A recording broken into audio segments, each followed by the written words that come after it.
भाग खुल जाइतो हमरा बनाइल अपन सैया के छौड़ी तोहर भाग खुल जाइतो पीले बोला भबाला टोनिकता के करो याद न आइतो पीले बोला भबाला टोनिक गोई के करो याद न आइतो बुझला ऐसन की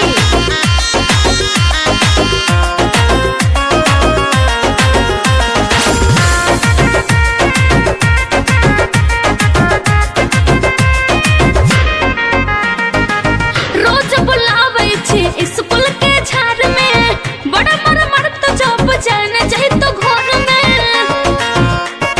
हे रे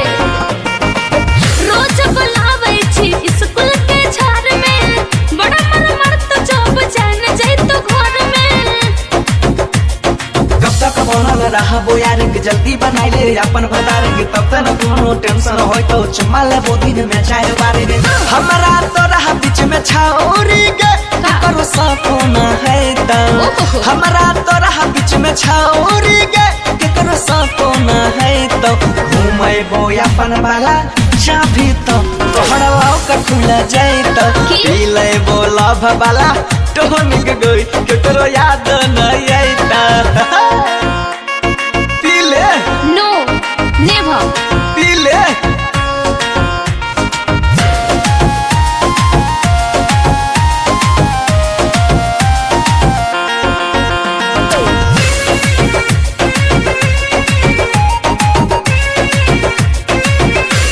रे टुनकी वाला बोल रे छोड़ा तोहर बात के ना मनिया मन में झुके तोहर नियत हम जानिया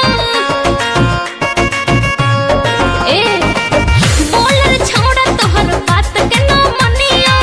मन में झुके तोहर नियत हम जानिया सचे कहै छी योगी कहानी तोरा बनेबो या रानी छोबे महीना में खिल जेतो छोड़ी गे तोहर चढ़ल जवानी रात रात भर रोज जागई बौगे बनसी ना शरमई तो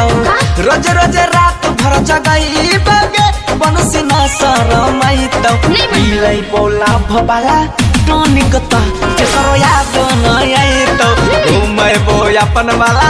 चाभी तो तोहरा लौक खुल जाइतो